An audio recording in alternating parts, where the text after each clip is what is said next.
My parents spent thousands on my sister's future, then asked me to give her a job at the company I built alone.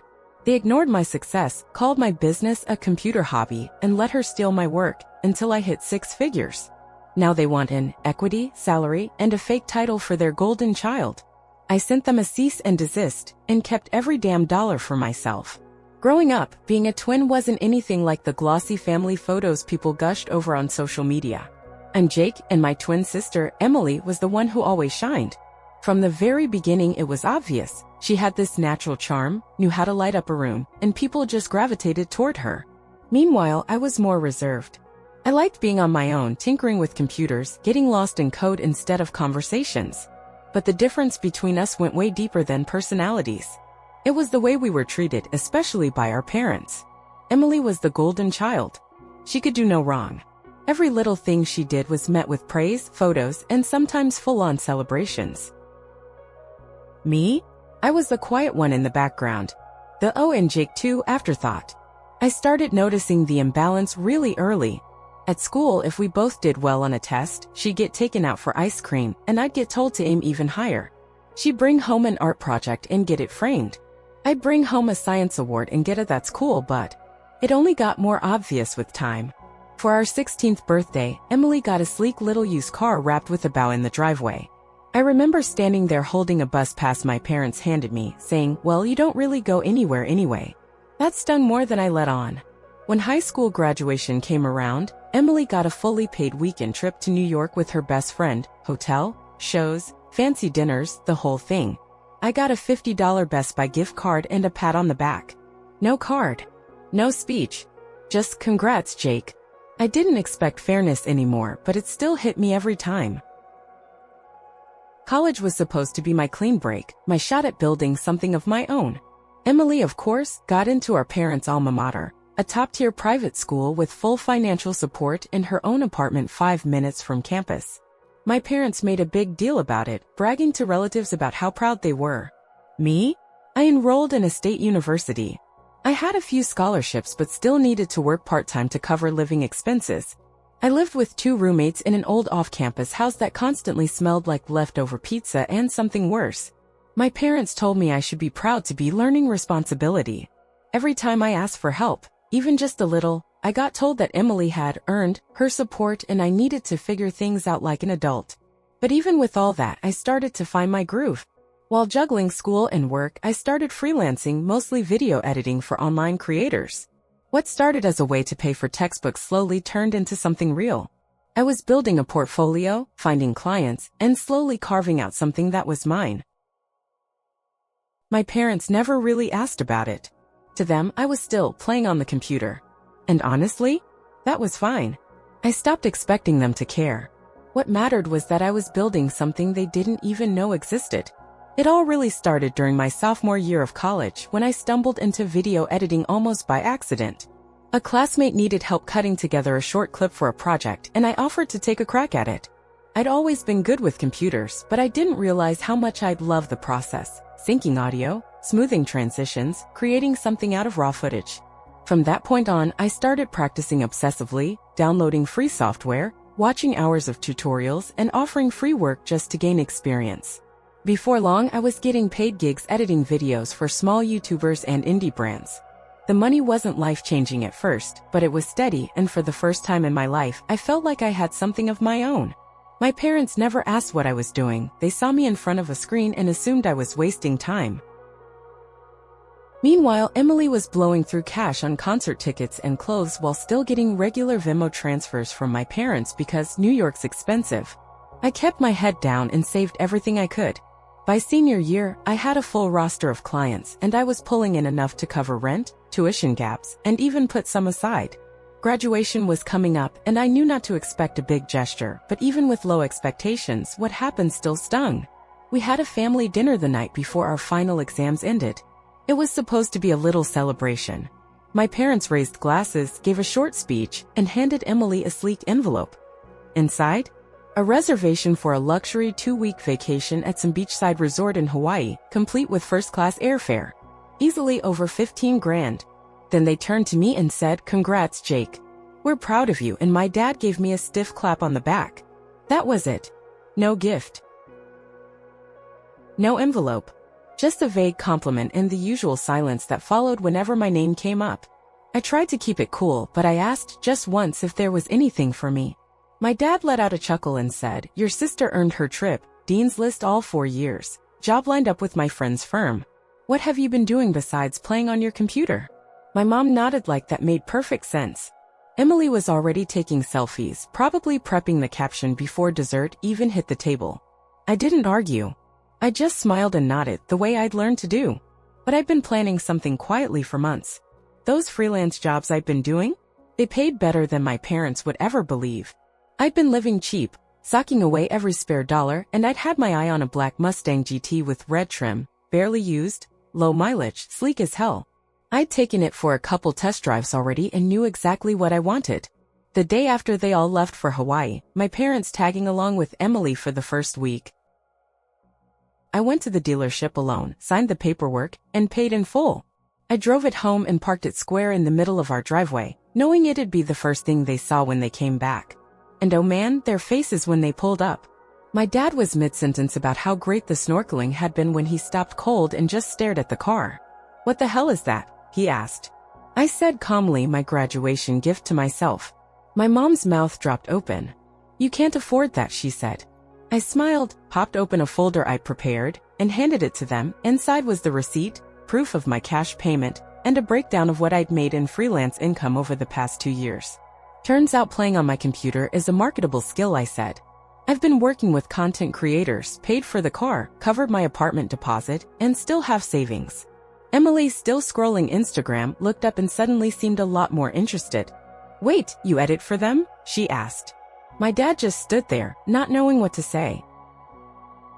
"Why didn't you tell us?" he finally asked. I shrugged. "You never asked.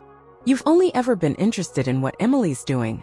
The days that followed were awkward, to say the least. My mom tried to walk things back, saying they always believed in me. My dad looked half impressed, half annoyed that I'd proven him wrong in such a flashy way. Emily started asking questions about who I worked with, and when she hinted that I should maybe get her in touch with some of my clients, I told her no. This was mine. Everything had always been handed to her, not this time.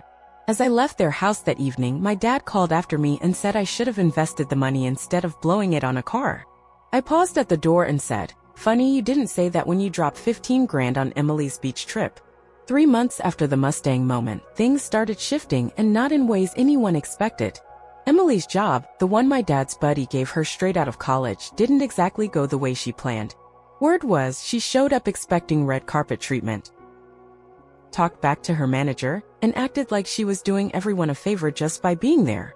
2 months in, they let her go. Apparently she was stunned. My parents? Even more so. They bragged to every friend, neighbor, and distant relative about how Emily had a position lined up before graduation. Now she was back home, jobless and bitter, and they were embarrassed. That's when the calls started. At first it was subtle. My mom would check in on me more often, casually asking, "How's work?" and "Still editing for those YouTubers?" Then my dad chimed in with questions about business stuff, taxes, clients, even investing. At first, I played along, thinking maybe they were finally showing interest in my life. But I caught on pretty fast. This wasn't about me. It was about Emily. My mom dropped the first real hint over the phone one night. "You know," she said, "your sister's very creative. Maybe she could help you out with your videos. It might give her something to do while she looks for the next thing." I nearly laughed. "Help me?" She'd never even opened a video editing program, let alone spent years mastering it. "Mom," I said, "my clients hire me for technical skills. This isn't something you just pick up overnight." The next day, my dad called with the same idea, except less polite. "She's struggling, Jake. Would it kill you to throw her a bone?" That one got under my skin. I reminded him of the time I couldn't afford a textbook during sophomore year and asked for help. They told me struggling would build character. Now Emily messes up a golden opportunity and suddenly they want me to carry her? Nah. During a family dinner the following weekend, things came to a head. Emily pulled out her phone and showed me a freshly made website, Emily Jameson, digital media consultant. I blinked. "You're doing media work now?" She smiled proudly. "I've been watching tutorials. I just need a little help getting started. Maybe you could introduce me to a few of your clients." That was it. "No," I said plainly. You don't get to piggyback off my hard work just because things didn't go your way. Her face dropped. Then she flipped the script. You're just jealous. You've always been competitive with me. My parents jumped in immediately, siding with her. My mom said I was being dramatic, and my dad warned me not to let my ego get in the way of helping family. I shook my head. I built this from the ground up. Nobody handed me anything. You only care now that she needs something. As I grabbed my keys and stood up to leave, I overheard my mom whisper to my dad that maybe they should use their vacation fund to help Emily get back on her feet. That was the same fund they told me was off limits when I needed help with tuition. And that's when it hit me, nothing had really changed. They were just shifting the pressure. Now that their golden child was cracking, they wanted me to patch it together. But I wasn't playing that role. About 6 months after that awkward dinner, I had started distancing myself. I stopped going to family gatherings, kept my responses short in the group chat, and politely declined invites. I focused on work, which was blowing up, by the way. I'd just landed a contract with a mid-sized streaming platform to produce their promotional content, and the money was great. It was the kind of gig I'd always wanted, creative, demanding, and legit. Then out of nowhere, I got a text from Emily. No, hey, or, how are you? Just a screenshot of a job application. She had applied for a position at the very same streaming company I was working with and used my name as a reference. Without asking, I called her immediately, trying not to blow up. She answered like nothing was wrong. Jake, we're family, she said, like that somehow made it okay. And I've been learning a lot by watching your old projects. I've got a good eye now. My stomach dropped. Old projects? How would she even? I drove to my parents' house that weekend, and sure enough, she'd been digging through my childhood bedroom. She'd found my old external hard drives, the ones I kept backed up with years of past client work. Confidential stuff. Paid work. Private files. And she'd just been scrolling through them like it was a Netflix library. I was furious. I told my parents what happened, how that could seriously jeopardize my business and break multiple client agreements. But instead of backing me, my mom said, she's just trying to learn, Jake. She looks up to you. I couldn't believe it.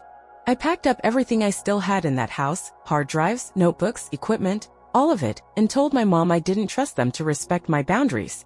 A few days later, I found out she'd gone even further. Emily had actually sent out clips from my past work as her own samples to potential employers, barely edited, just trimmed slightly to look different. It was my footage, my projects, my clients. I called her and said flat out, "You're stealing my work." She got defensive. "No, I'm not. I just used it to show what I'm capable of." My dad brushed it off when I told him. "It's probably just a misunderstanding," he said, like I was being overly dramatic about having my entire career hijacked. That was the final straw. I reached out to a lawyer friend who specialized in intellectual property and explained everything. With his help, I sent Emily an official cease and desist letter. It was professional, cold, and necessary. And of course, my family lost it. My mom called crying, accusing me of tearing the family apart over some computer videos. My dad said if I didn't take back the letter, he'd consider cutting me off for good. I told them this isn't about family. This is about respect and professional boundaries, something none of you seem to understand. Eventually, they realized I wasn't budging. Emily deleted the fake business accounts she created, which, by the way, had almost the same name as my company, used similar branding, and even listed some of my actual clients. We made an uneasy agreement not to talk about work at family events anymore. Meanwhile, my business kept climbing. That streaming gig opened up new contracts, and I finally moved out of my apartment into a small house with a home office and hired 2 people to help manage my growing workload. Then, like clockwork, I got a text from my dad. "Your mother and I have been thinking, maybe we underestimated your career. We'd like to talk about investing in your company venture." I stared at the message for a while. No response felt more powerful than sending one. A couple months after my dad sent that text about investing in my company, I still hadn't replied. I didn't need their money, and deep down, I knew it wasn't about supporting me, it was about control. But they weren't done trying. One day, out of nowhere, my dad's lawyer emailed me a formal business proposal. I opened the PDF expecting some vague offer of support, but what I found made my jaw drop. They were offering $50,000 in exchange for 40% ownership of my company and decision-making power over major operations. 40%, and for what? Then I saw the kicker. The proposal included creating a new executive role for Emily. Director of Communications with a starting salary nearly identical to mine. It was laughable. She had no experience, no skills in the field, and had just tried to impersonate my business a few months ago. I sent my response through my lawyer, short, polite, but firm. No, thank you. I prefer to earn things for myself. About an hour later, my phone lit up. My mom. She didn't even say hello. She jumped straight to guilt tripping. Do you know how badly you embarrassed your father? He was trying to help you. Then she let it slip, the real reason behind this generous investment. We're just trying to make sure your sister has a future. She's still figuring things out. And there it was. The money wasn't for me. It was for her. They didn't care about my business. They were looking for a convenient way to dump Emily's mess into something I had built from scratch. They wanted to hand her a position and a paycheck like it was some family favor, as if I owed her. Things came to a boiling point over Thanksgiving. I hadn't planned on staying long, just long enough to keep the peace. But midway through dinner, with relatives gathered around the table, my dad raised a glass and announced, "We're proud to say we're helping Jake turn his little video thing into a full-on family business." I nearly choked on my drink. Before I could even respond, Emily chimed in, all fake smiles, and said, "It's going to be amazing working together. I really need this opportunity." That was it. I put my fork down and looked her straight in the eye. You don't need this opportunity. You need to build your own. Everyone here knows you've had doors open for you your entire life while I had to kick mine down. The room went quiet, tense. You could have heard a pin drop. Then, to everyone's surprise, my grandmother cleared her throat. "He's right," she said calmly. "You've all favored her for years, and it hasn't helped her one bit." My uncle gave me a nod and quietly pulled me aside after dinner. "Good on you," he whispered. "I've seen this happening for a long time." After that night, things cooled. Communication dropped to a minimum. Emily moved out of state for a supposed fresh start, and I was fine with that.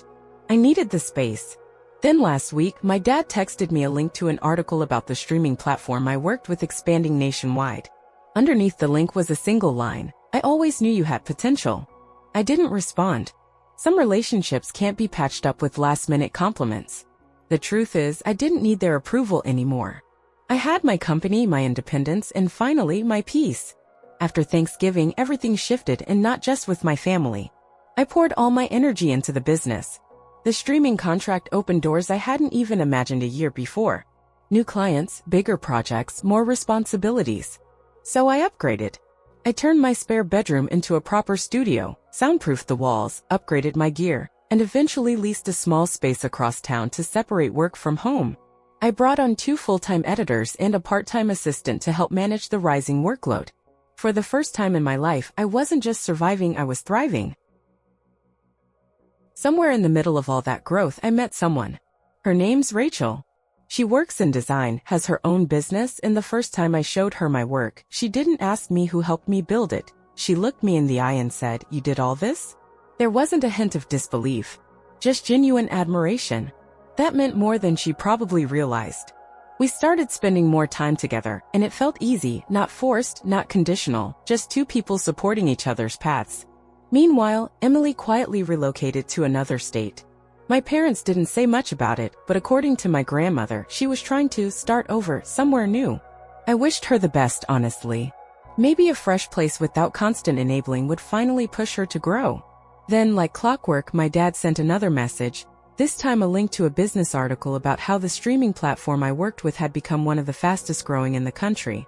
Beneath it, he wrote, "I always knew you'd make it."